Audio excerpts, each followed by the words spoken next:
မမိတ်ဆွေများအားလုံးခရစ်တော်နာမနဲ့မင်္ဂလာပါကောင်းကင်အောက်မြေကြီးပေါ်မှာအရေးကြီးတဲ့ကယ်တင်ခြင်းကိုထပ်မံပြီးတော့ဝေငှချင်ပါတယ်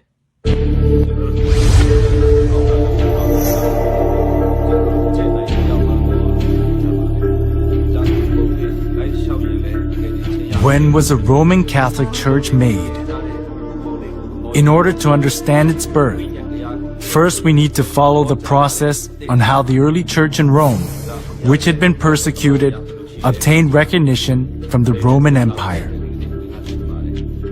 The church in Rome kept the undefiled truth of the early church in its initial stage, but later accepted various gods of Rome and religious customs when it became acknowledged as a Roman religion. And this gave birth to the Roman Catholic Church that has the characteristics of Roman polytheism. The Apostle Paul preached the gospel of Christ to Palestine, Asia Minor, Greece, and finally in Rome.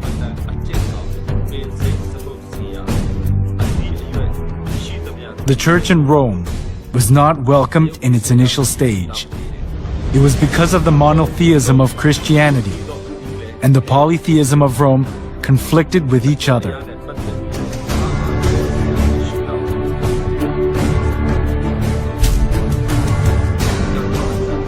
The Romans believed that everything, humans, places, and goods, was inhabited by divinity.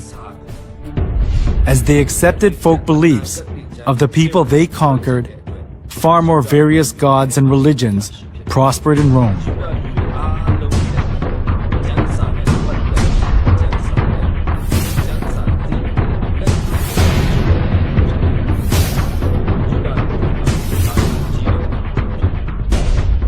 Christian monotheism that appeared in this age went counter to the polytheistic concept of Rome, especially as the Roman emperors approved all the religions of the people they conquered in order to rule over them and to achieve their political purposes. This came into conflict with Christianity, so the Roman emperors persecuted the Christians. The early church was oppressed by many emperors, but there was a turning point during the reign of Emperor Constantine in the 3rd century.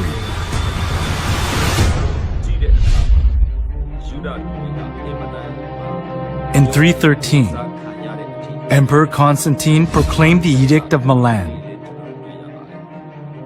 The edict approved Christianity as a legal religion of Rome and gave legal privileges and immunity from military duty and taxes to the Christian clergy.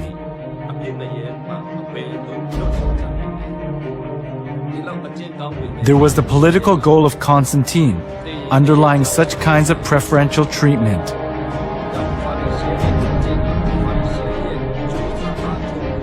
It was Mithraism, the sun worship religion, that was diffused throughout Rome. But all the Roman emperors deified themselves and enforced people to worship them. Some of the nobility were fascinated by the Egyptian mystery religion. So, Rome suffered from religious dissension within itself. At this, Constantine tried to make the best use of Christianity that had spread throughout the whole region of Rome, despite all sorts of persecution. This was because he thought that Christianity could solidify his empire. By approving Christianity as a national religion of Rome, Constantine tried to seek the unity of the Roman Empire under one religion.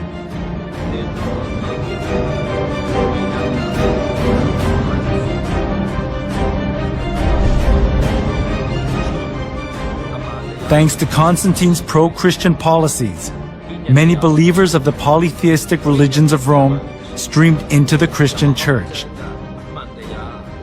This tightened Constantine's political grip, and Christianity positioned itself as the religion of Rome, expunging persecution and contempt it had received so far. However, the indiscreet conversion they did without having any kind of understanding or faith, rather produced an adverse effect the influx of pagan customs into the church.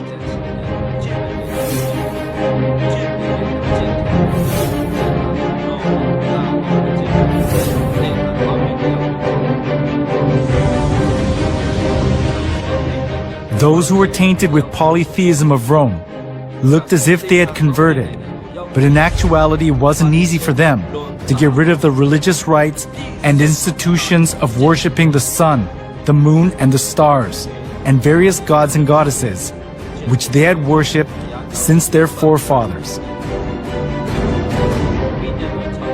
The church in Rome sought for solutions to disburden the pagans when they converted to Christianity. It was to bring in things similar to the gods that the pagans had believed into the church.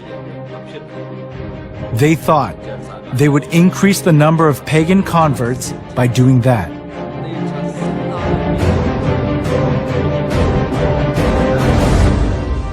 For the Christian bishops introduced, with but slight alterations into the Christian worship, those rites and institutions by which formerly the Greeks and Romans and others had manifested their piety and reverence towards their imaginary deities, supposing that the people would more readily embrace Christianity if they perceived the rites handed down to them from their fathers still existing unchanged among the Christians.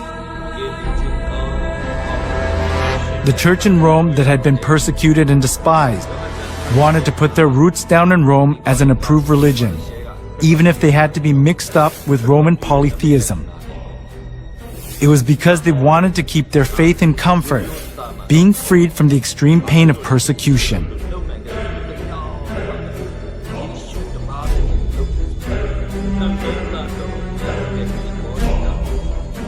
To attract more pagans, the church in Rome tried to Christianize various kinds of pagan gods to suit the Bible. One of the most representative things among them was accepting pagan customs of the sun god worship tradition. The church in Rome identified Jesus with the sun god.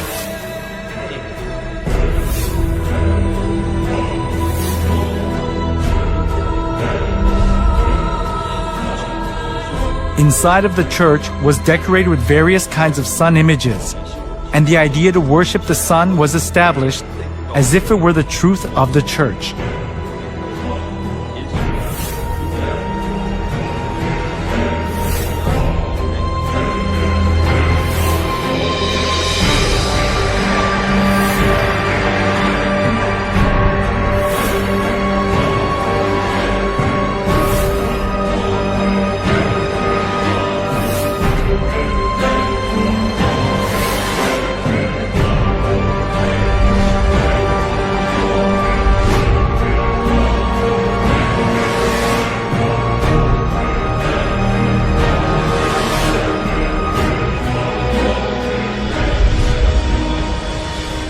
All judges, city people, and craftsmen shall rest on the venerable day of the sun. Constantine's edict in 321 played an important role in making the sun god worship faith to put its roots down in the church. Constantine continued to identify the sun with the Christian god in some way. When in 321, Constantine made the first day of the week a holiday, he called it the Venerable Day of the Sun, Sunday. The Christian church took over many pagan ideas and images. From sun worship, for example, came the celebration of Christ's birth on the 25th of December, the birthday of the sun. As the sun god worship mingled in with Christianity, the church in Rome was deprived of its purity of the early church and changed its appearance to the Roman Catholic Church.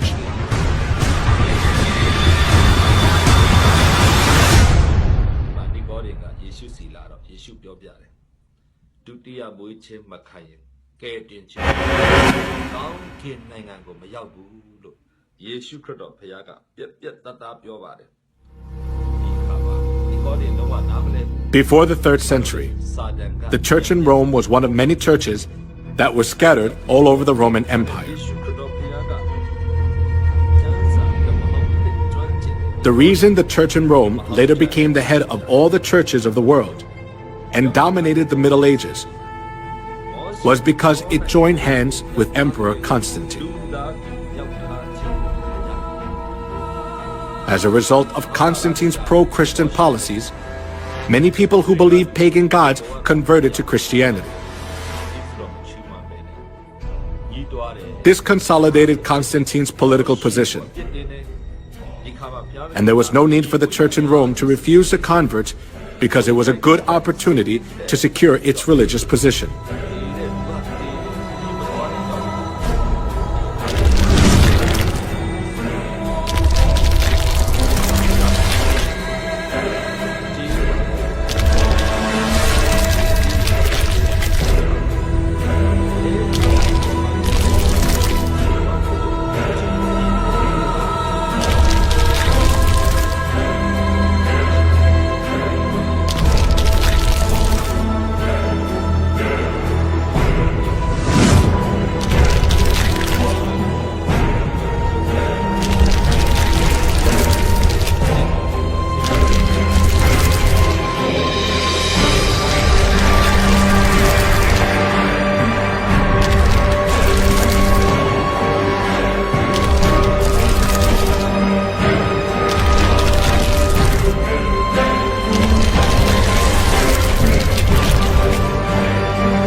After the church in Rome accepted pagan idolatry and doctrines, it was quickly secularized.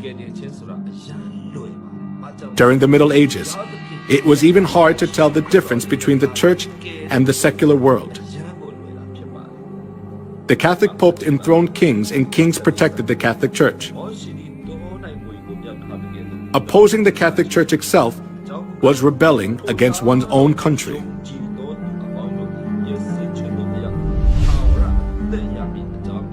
The Pope wielded an absolute power. We can see just how powerful he was through one incident, the humiliation at Canossa.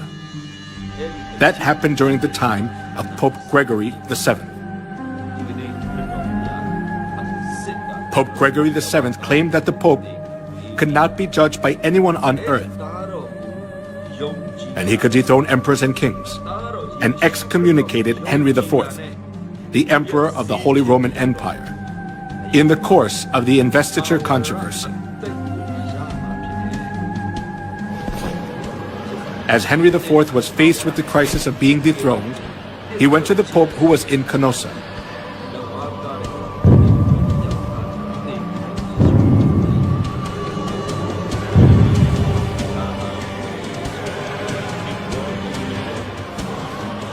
Barefoot, he knelt for 3 days in the snow, outside the castle of the Pope, and begged for his forgiveness.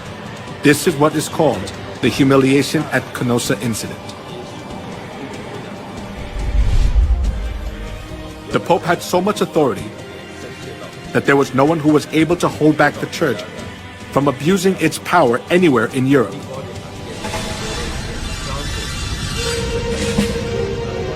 Not only that, the popes committed numerous crimes such as murder, blasphemy, simony, and adultery to hold on to their seat of power.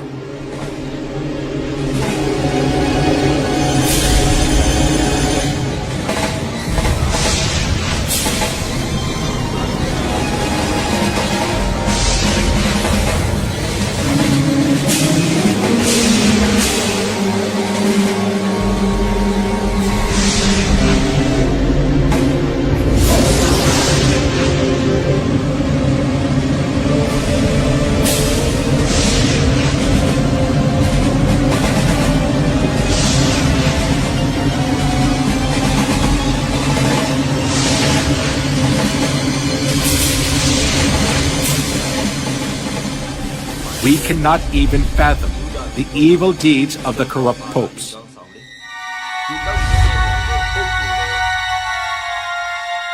Among them Pope Leo X enjoyed works of art and collected masterpieces. He invited artists like Michelangelo, Leonardo da Vinci, and Raphael to the Vatican and richly ornamented the church. Being driven by his vanity, he constructed St. Peter's Basilica. However, as he ran out of money by collecting costly works of art, he started to print a greater amount of indulgences.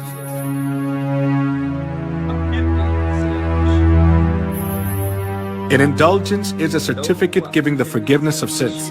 The Catholic priest propagated that people were guaranteed to enter the kingdom of heaven safer when they gave more money. Come, see for yourself. This is not just a simple indulgence. Even though you don't do confession, all your sins will be forgiven. Even the sins of your relatives in purgatory will vanish. Will you just leave your mother to suffer in the fire? Come here, everyone. Come. When you drop the coins in the box and it makes a clinking sound, then the souls will arise from the fiery purgatory.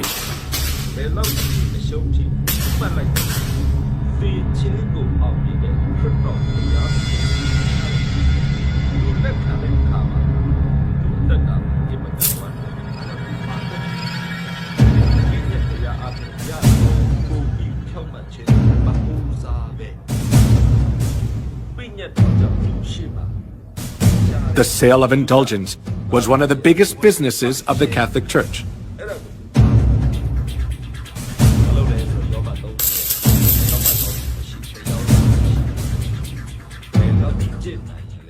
Since indulgences was a good solution for those who were seized by the fear of hell, numerous people gathered to buy the kingdom of heaven.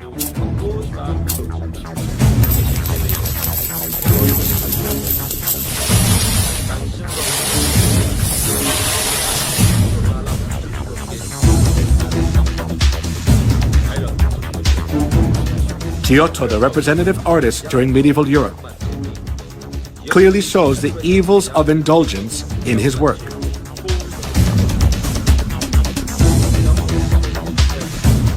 The Last Judgment. In the painting, Jesus, the judge, is in the middle and the apostles are on both sides. Heaven is shown on the right and hell is shown on the left. One thing that is worthy of notice here is the scene where souls are weighed. A man who is on his knees presents a model of the chapel to three women. The name of the man is Enrico Scorveni. He was a notorious loan shark of that time. Because loan sharking was a big sin, he could never dream of entering the kingdom of heaven. However, even though Enrico was a loan shark, he bought indulgences and paid for his sins, and proudly purchased the ticket for the kingdom of heaven.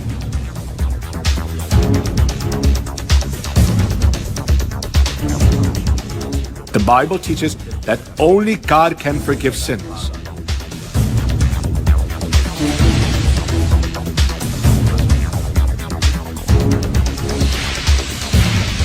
However, the Catholic Church insists that the Pope too has the authority to forgive sins.